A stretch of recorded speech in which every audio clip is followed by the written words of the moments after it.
आदाब, नमस्कार। मैं फुरकान अहमद। आप देख रहे हैं जनता की आवाज़। दोस्तों, देशवासियों और उत्तर प्रदेशवासियों, एक उत्तर प्रदेश प्रयागराज में कुंभ मेले में एक बड़ा विवाद चल रहा है और मैं उस पर कई दिन से बोलना नहीं चाह रहा था क्योंकि धार्मिक मामला है।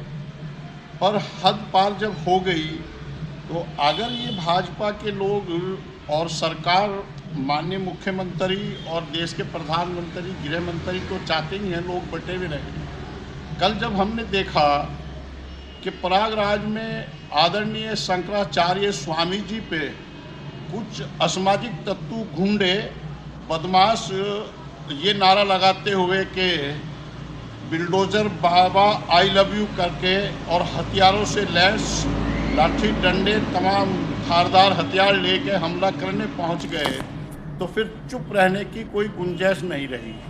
उस पर बोलना ही पड़ेगा।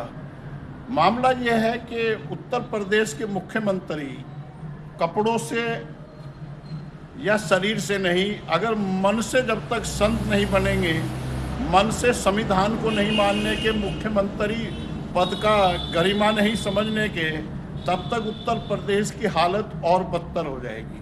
और मैं निश्चित रूप से कह सकता हूँ कि जो वो लोग थे, वो स्वामी जी और आदरणीय शंकराचार्य जी पे हमला करने के लिए आए थे, वो मुख्यमंत्री के लोग होंगे, मुख्यमंत्री की जाति के लोग होंगे। केवल एक जाति को ही छूट है उत्तर प्रदेश में, और कोई ऐसी हरकत कर नहीं सकता। दिक्कत यह है कि इस घटना की जितनी भी निंदा की जाए वो कम है, पर दिक्कत यह है कि देश के प्रधानमंत्री, देश के महामहिम राष्ट्रपति, देश के गृह मंत्री, उत्तर प्रदेश के महामहिम राज्यपाल सब चुप है। अब ऐसी व्यवस्था में अगर देश का सुप्रीम कोर्ट संज्ञान नहीं लेगा तो अराजकता फैलने में कोई कमी नहीं रही। क्योंकि एक तरफ पहले स्वामी जी और शंकराचार्य जी के समर्थक और शिष्यों को, छोटे छोटे 14-15 साल के शिष्यों को जिनके बाल पकड़ के पुलिस ने मारा, घसीटा, वो तमाम वीडियो देखी। उसकी जितनी भी निंदा की जाए वो कम है।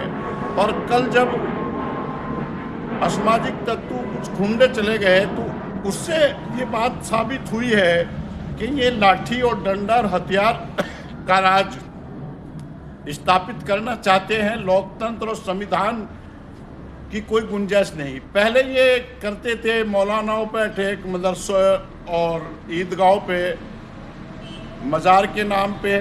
अब तो इन्होंने संत, साधु और महात्माओं को भी टारगेट करना शुरू कर दिया, क्योंकि जो इनकी बात बोले वो इनका है, जो इनके विचारों से अलग बात करेगा वो इनका दुश्मन है। शंकराचार्य जी, आदरणीय स्वामी जी एक मुद्दा उठा रहे हैं कि देश में गैर हत्या बंद होनी चाहिए। वास्तविकता है बंद होनी चाहिए, पर मुख्यमंत्री को और देश की और प्रदेश की सरकार को दिक्कत हो रही है इस पर। क्योंकि कुछ दिन पहले भारतीय जनता पार्टी के लोहनी के विधायक श्री नंद किशोर गुर्जर ने भी कहा था हजारों गायों का कत्ल हो रहा है और कमिश्नर के थ्रू ऊपर तक पैसा जाता है। अब स्वामी जी भी यही बात कह रहे हैं। तो ये लगता है कि एक मोहर लग गई कि गाय हत्या हो रही है।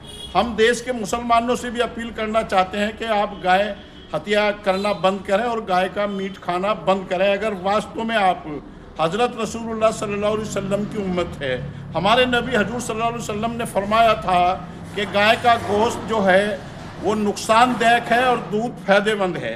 तो मुसलमानों को चाहिए, जो हमारे नबी ने कहा उसे मानना चाहिए। हम नहीं गाय को खाएंगे, क्यों खाएंगे हम? और बहुत मीट है, बकरे का मीट है, भेड़ का मीट है, ऊँट का मीट है, भैंस का है, भुट्टे का है, तो उसे छोड़ देना चाहिए। और स्वामी जी की इस गाय हत्या रोकने के मामले का मैं समर्थन करता हूं। ज़रूरत पड़ी तो उनकी यात्रा में शामिल भी होंगे। और देश के प्रधानमंत्री, महामहिम राष्ट्रपति और सुप्रीम कोर्ट से हम चाहते हैं कि वो संज्ञान लें और स्वामी जी की जान को जो खतरा है, उनके शिष्य और उनके समर्थकों की जान को जो खतरा है, उनकी सुरक्षा की जाए। क्योंकि यूपी की पुलिस गुलाम बनी हुई है और गुंडे माफिया हावी हैं और मुख्यमंत्री का इशारा है, उनकी जाति के लोग हैं। ये रुकना चाहिए और जो धार्मिक परंपरा है उसके अनुसार काम होना चाहिए। जय हिंद, जय भारत, जय उत्तराखंड, जय भीम। अंकिता भंडारी अमर रहे।